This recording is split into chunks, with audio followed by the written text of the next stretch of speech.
Okay, thank you for the opportunity to speak today on our work on motherhood, fitness, physiotherapy, and technology.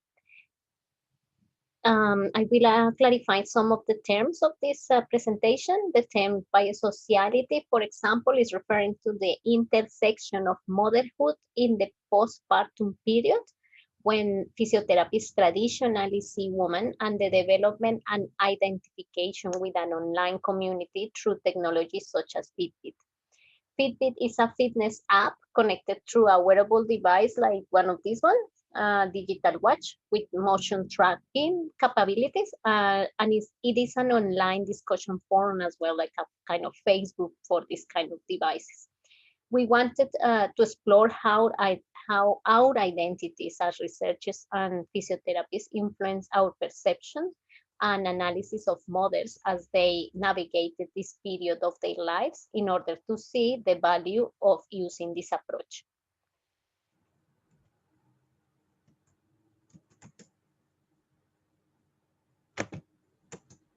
So my program for this session contains mainly 4 points. I will be exploring why we think critical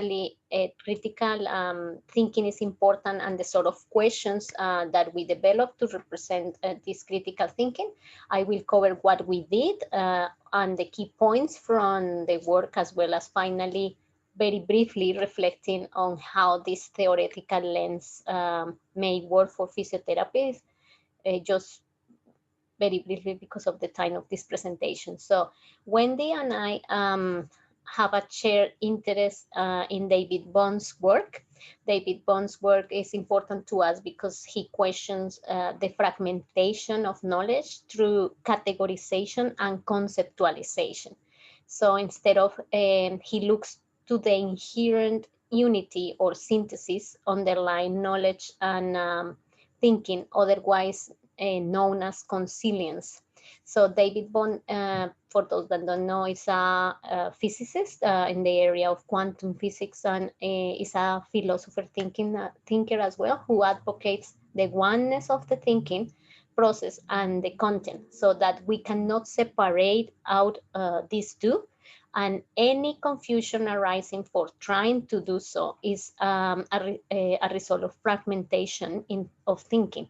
So we were therefore looking for the inherent unity between ourselves as physiotherapists and mothers and participants, in this case, another mothers in this with Fitbit community. So I shared a different post that I found disturbing with Wendy at the end of 2018 when I was in my postpartum recovery. And we had many questions, but after a repetitive reflection, we decided to design a research project with the following main questions.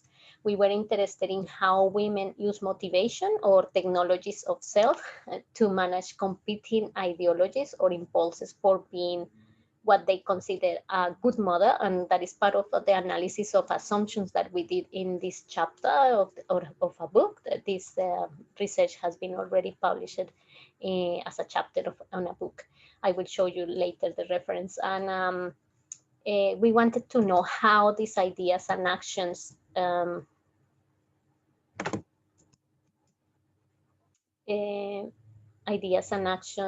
really about self manifested in terms of concrete data on the app and through the device and the forum in the community.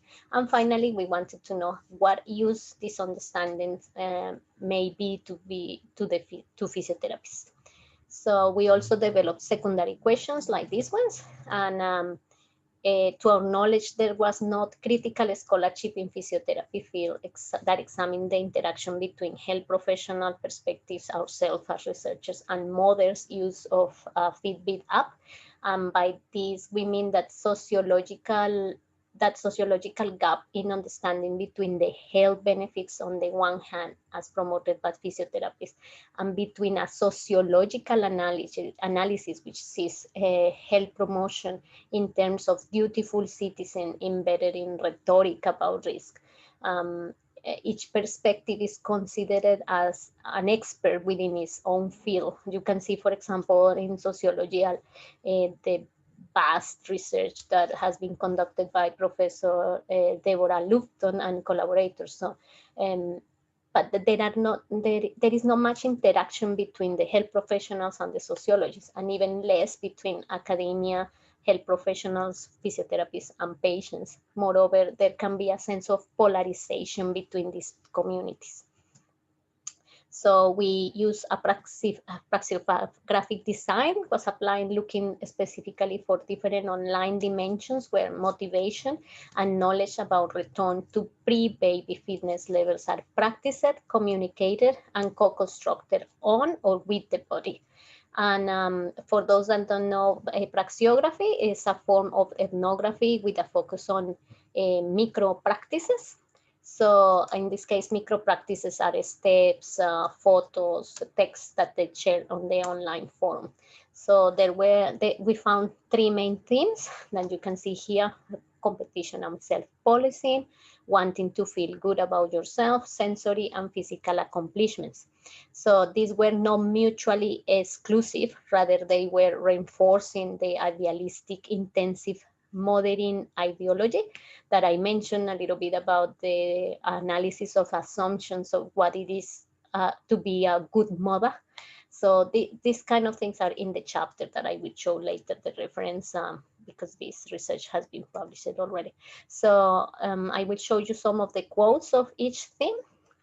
For example, in the competition, you can see these three, and manifested in participants through such activities as multitasking, like in the first quote, reaching goals, like number of steps, target, heart rate, and competitions ones in the case of participant number 8.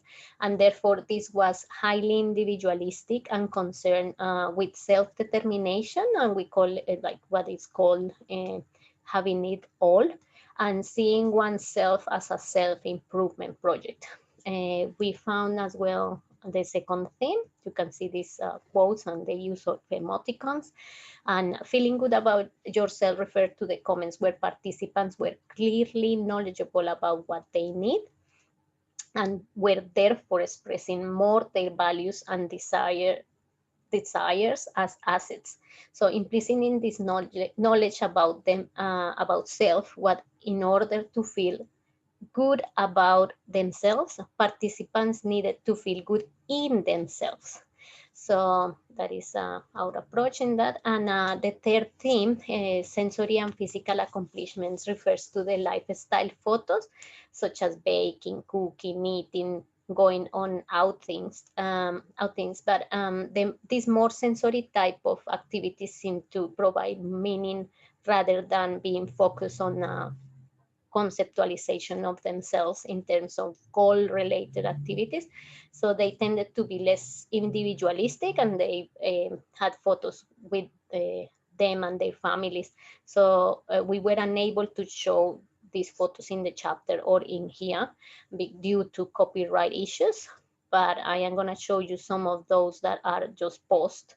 And what those kind of posts that I mentioned that disturbed me in 2018, and what struck me, for example, in the figure one, that this image was that the jogging, like the juggling of work, motherhood, and fitness.